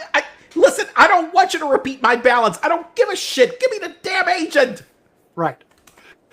I was on a customer service call as recently as a few days ago where I was like, yeah, 0, 0, 0, agent, whatever. Agent. Exactly. And then for some reason the voice recognition on there keeps being distracted by noises, extraneous noises in the room. So I keep saying, you know, I keep having to wind up muting the line and pressing 0 because if I'm sitting there, it says, "Oh, just hold on the line." It will. Did you say something? No, I didn't. Right. Anyway, just getting back to this for a second. And I am going to give the examples of the presidents in the states a little bit more just to close it out. But before doing that, you know, I feel like people are making some fun of GPT-5 for not quite living up to the hype. But I think once it settles down a little bit, people will find that it is yet another significant improvement over where we were before, and that we have not like leveled out yet. One of the big things they said, by the way, is OpenAI ChatGPT used to have like a whole bunch of different models that you could select from that said like, you know, oh, are you going to use the 4.0 model or the O3 model or the O3 mini or whatever? And to really make the best use of it, you really had to understand the differences between all of those and pick the one that was most appropriate for what you were trying to do. One of the big things they've tried to do with 5, apparently with mixed success, is try to have a layer that takes your prompt and figures out which underlying model to use. Like they've tried to market it as, okay, now there's only one model. But from the experts I've seen looking at it so far, there really clearly are multiple underlying models. They've just added a layer that tries to figure out which is the right one for you and routes you the right place based on what you've said. But people found out fairly quickly, like, you know, for instance, if you wanted it to do a deep analysis, specifically tell it in the prompt something along the lines of, now please think about this carefully, you know, and then it would take more time. Whereas if you left out those words, it would be much more sloppy about whatever it gave you, but a lot faster. Apparently OpenAI is backing up and saying, okay, for our paid users, we will give you back the way to manually select which one. Another thing, yeah, so I think they've got some growing pains, but this probably is significantly better. Apparently on like standardized benchmarks or whatever, it is better. We shall see. This is still a race and they still haven't plateaued yet. But apparently a lot of people got upset because they felt like the other thing OpenAI did is they shut off version 4 and moved everyone to 5.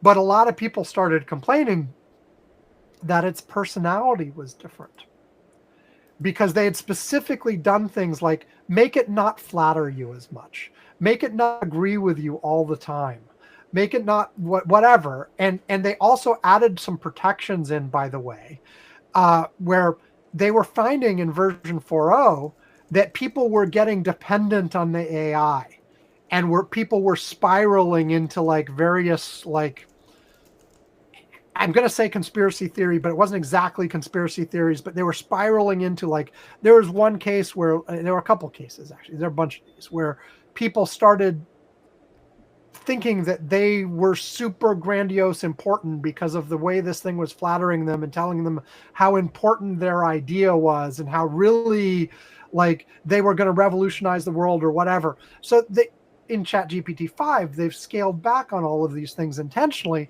but then people who'd built up these relationships with ChatGPT 4 were like, you know, you've completely changed its personality. My relationship, like, is gone. Like, what have you done? You've killed my friend, kind of things. So apparently they're also going to let people in the paid tier go back to version 4 if they want to, so they can continue their unhealthy relationship with ChatGPT 4. So anyway, this stuff is still moving forward. It's still like, if you compare now to 6 months ago, to 6 months before that, to 6 months before that, we're still, these systems are getting more and more capable every time. We have not flattened out yet.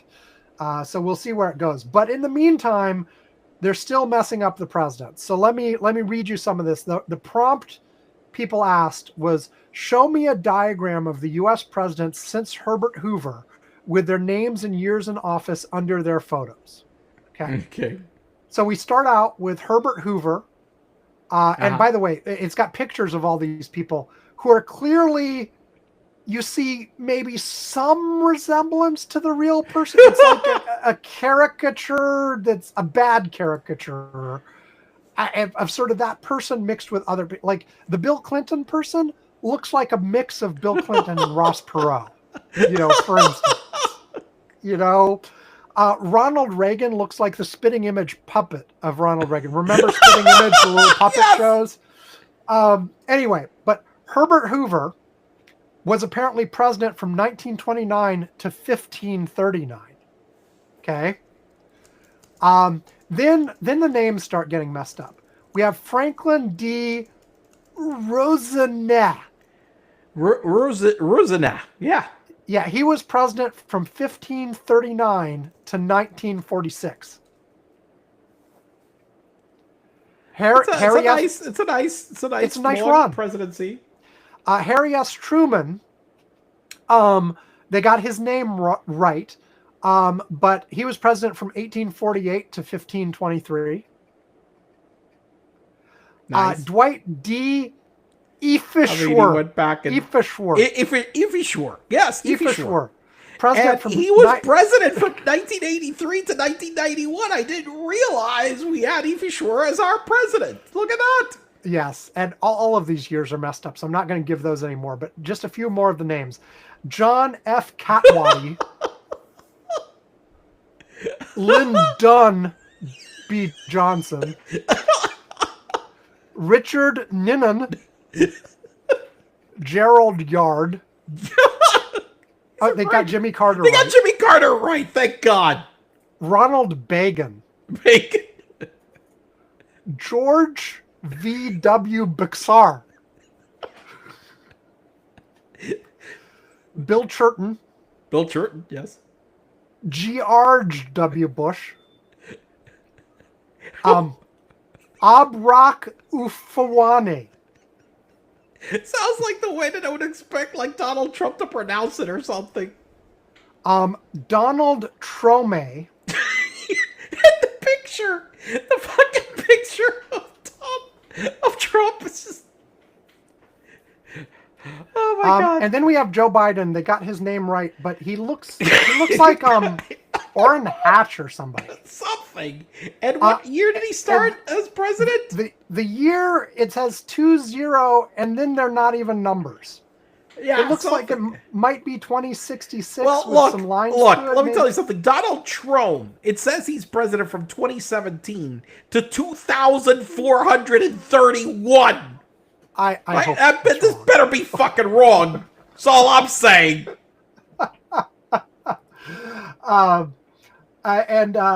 Similarly, where to go? I won't do all 50, but there's somebody who also asked it to generate a map of the USA, with each state named.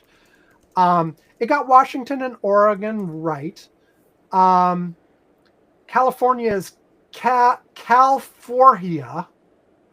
We've got Montana, Tenaho, Nevada, Mesmico for New Mexico. Mesmico.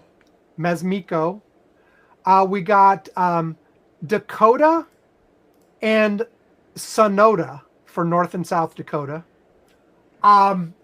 Okay, I'm trying to read Minnesota.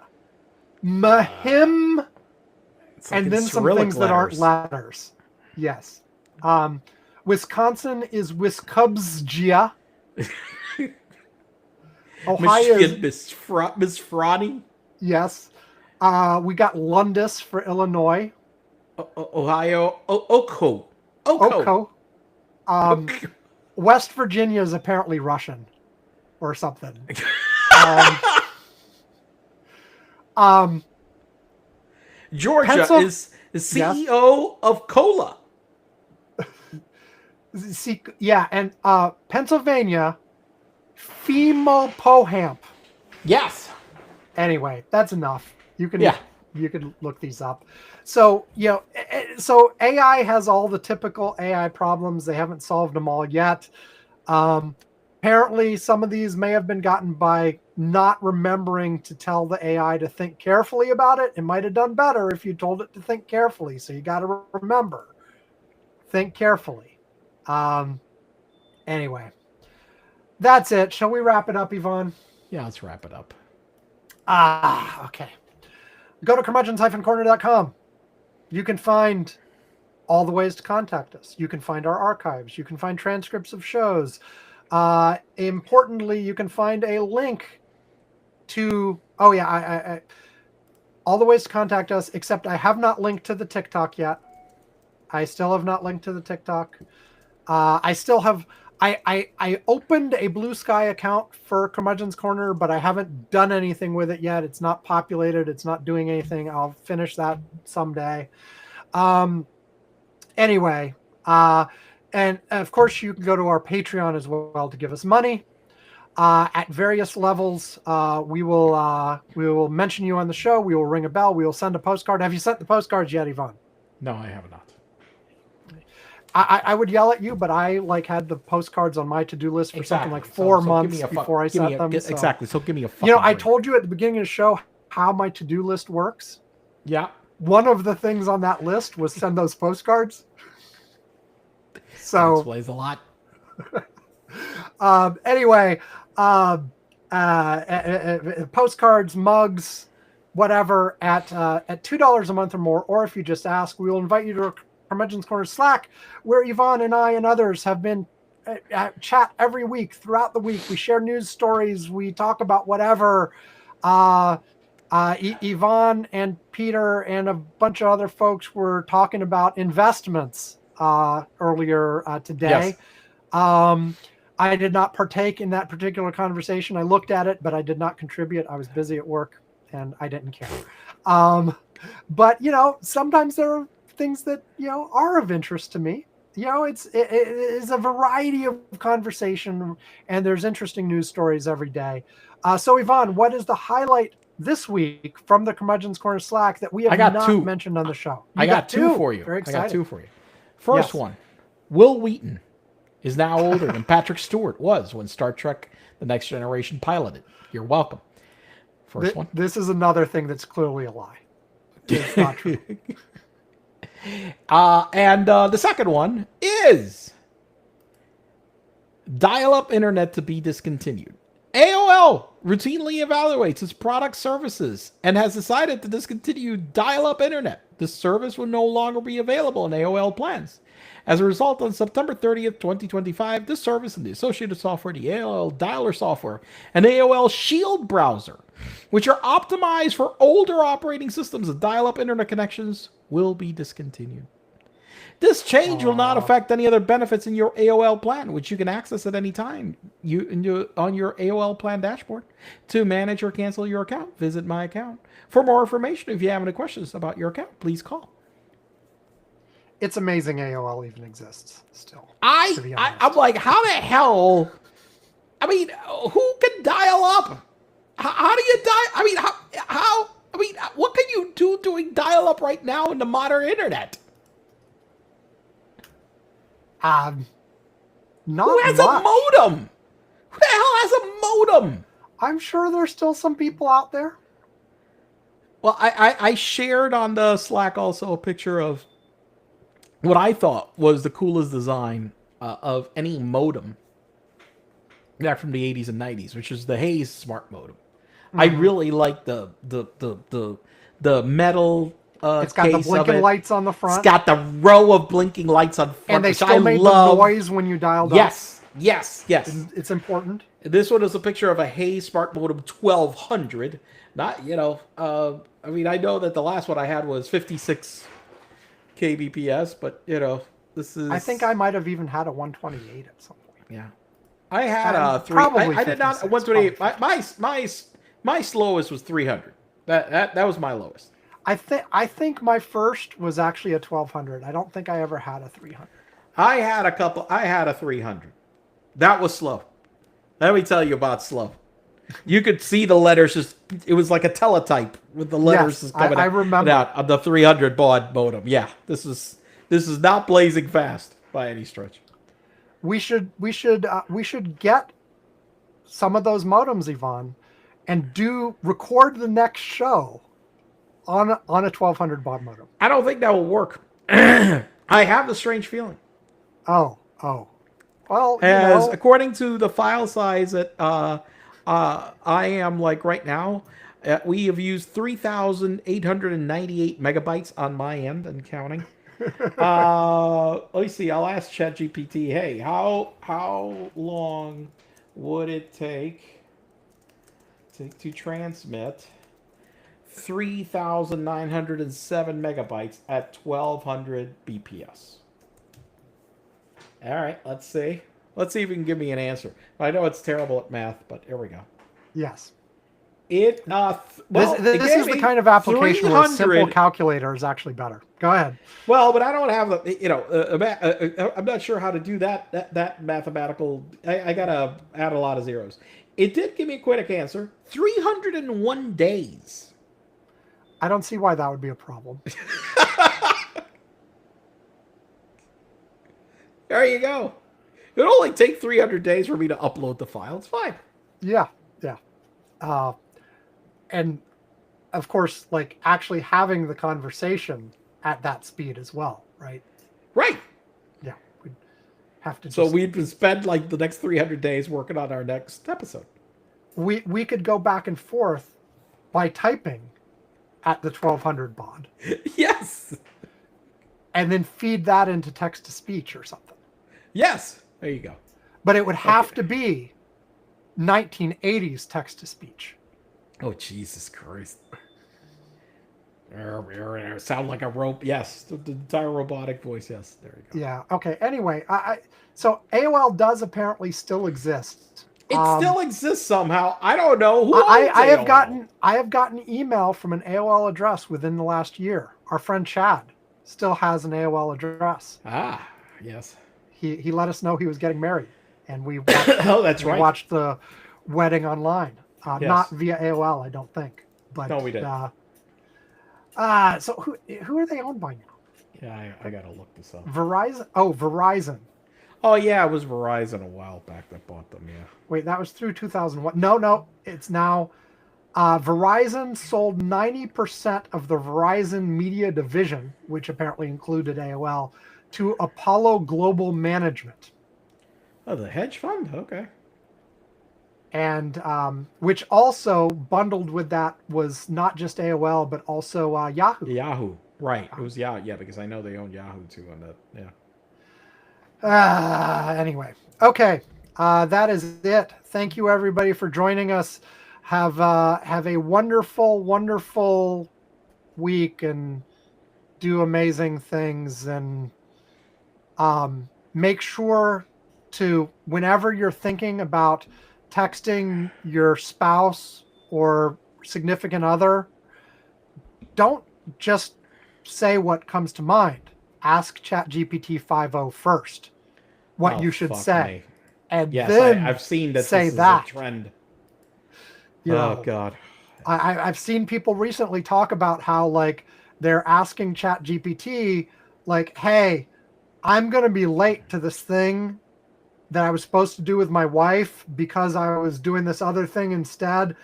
Give me an appropriate excuse to text her that won't make her mad. And then doing whatever it says. Yeah, great idea. Sure, Okay. How could that miss? Yeah, I don't know. It seems perfect to me. Yeah. Okay. Goodbye, everyone. Bye.